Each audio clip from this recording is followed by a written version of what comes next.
Um, but really, there's a concept of God's sovereignty that implies that whatever happens is a reflection of God's sovereignty. Well, if that's true, then all evil is a reflection of God's sovereignty. All rape, murder, thievery, violence, it's all a reflection of God's sovereignty. God allowed it. God purposed it. It's in His plan. Now, if you believe that, then why would you ever bother to pray? Why would you ever ask God to help you or to change anything? See, when I was first saved, we were taught really heavily on the sovereignty of God.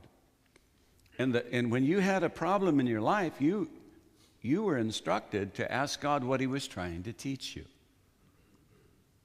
Well, when I came to the Lord out of a background of drugs and alcohol and playing music in clubs and, if I was to say, God, could there be anything that you want to change in me or fix in me? It was kind of like saying, Lord, is the ocean deep? Because there was so much wrong with my life, every bad thing that happened, I would just say, well, God, what are you teaching me this week? Because if God was teaching me through everything that happened, then I needed to passively accept it. And that's what we were taught. Accept what God brings in your life. God's got the devil on a leash. In fact, the father filter was the big one. All the evil that happens to you comes filtered through the father heart of God. It's specifically designed to teach you and to mature you. Well, after a number of years of just flailing around, between trying to figure out what God was teaching me and trying to die out to everything that I was supposed to die out to, I had a life of wonderful defeat. I was utterly defeated, but boy, was I sanctified and humble. Used to get together with my friends, and we'd have these discussions, kind of like, well, what's God teaching you? Oh, He's really putting me through it. And then we would sort of do the one-upsmanship thing. Well, let me tell you what He's putting me through. And we would have a competition over who was getting beat up the worst by God. Here, can I share my faith with you? No, thanks.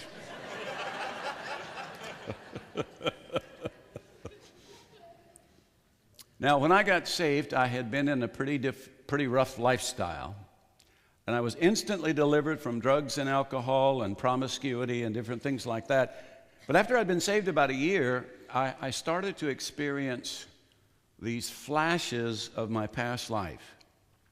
I've been walking in a very victorious way, really, for about a year, but then I started having fear that I would fall again. And, fear is Satan's door opener. If he wants to bring you into something, he first makes you afraid of it so you'll open the door to it. So I was becoming afraid I was going to fall again. And I did what you do when you give place to fear. I fell. And I started struggling with my flesh in areas I'd been free for over a year. And I was really discouraged, and I'd get up and confess and get right and fall, and get up and confess and get right and fall. And I was in this vicious cycle of defeat to finally the place came where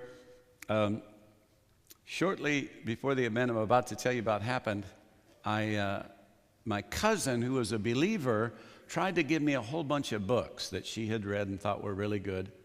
And they were by some guy named Kenneth Hagin. And I looked at them, and, I'm a voracious reader.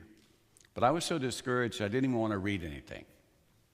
And so I finally, I figured it out. I thought, well, Lord, I'm kind of thinking in my head, I'm thinking, well, Lord, I'm just not designed for this Christian life. I'm gonna talk to God about this. So I got down and I prayed, and I was giving him my resignation. I was telling him that I'm not going to do this anymore because apparently I'm not cut out for it. That sounds crazy when you think about it, but that's what I was doing. So I'm doing this, and all of a sudden I have a vision. And it's the cover of a book, and it's a purple book with a big sword on it. And it says, "The Authority of the Believer." And I thought, well, first of all, I've never had a vision. Second of all, it's a book that my cousin just tried to give me, but I didn't want it. And I thought, well, I wonder if this is probably God, maybe. It's pretty sharp in those days. And so I went down to the local Christian bookstore, and I got the book, and I came home, and I started reading it. And the first couple of chapters are about Paul's prayers in Ephesians. And at my level of spiritual maturity, that was like, oh man, come on. This isn't helping me at all. Well, I read on a little further, and he started talking about the fact that God had delegated authority to us. And that we needed to stand up against evil and resist it. And you see, you don't resist the devil. Let me give you a little perspective. Any doctrine of God's sovereignty that doesn't teach you to resist the devil is not biblical. You see, both James and Peter tell us to resist the devil, and he will flee from you, James says. And he's an adversary going around like a roaring lion seeking to devour us, whom resist steadfast in the faith. So passivity is not a true place for the believer. I'll touch on some of that more later. But anyway, so I got this book and I began to read it, and I began to rebuke what I figured were the forces that were coming against me. An amazing thing happened. I started to get victory. It wasn't all just automatic and immediate, but I started to gain some victory, so I started to possess some hope. And out of possessing some hope, I came out of discouragement.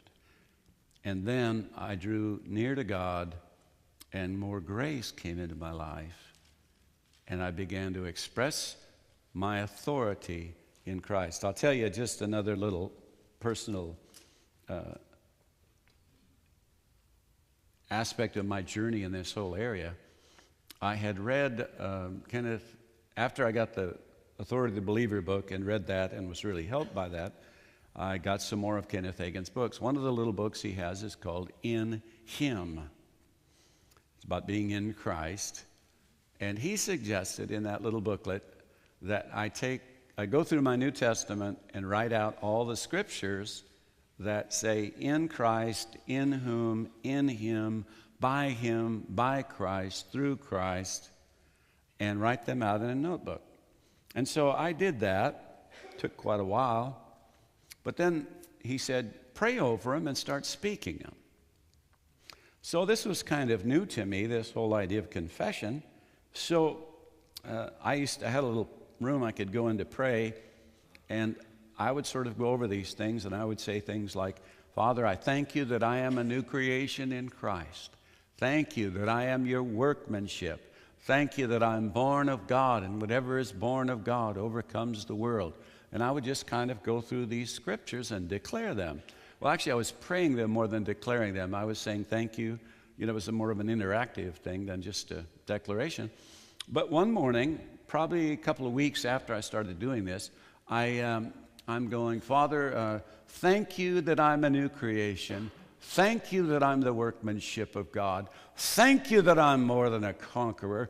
Thank you that when I resist the devil, he flees from me. Thank you that I'm righteous in Christ. Thank you. And I began to do this authoritative thing. Well, it shocked me.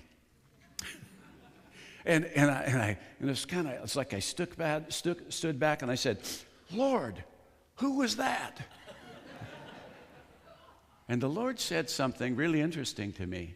He said, that's who you've been since you were born again, but you just found out. Yeah. You see, we're creatures, or maybe we should say it this way, we're new creations created to carry the authority of God in the earth.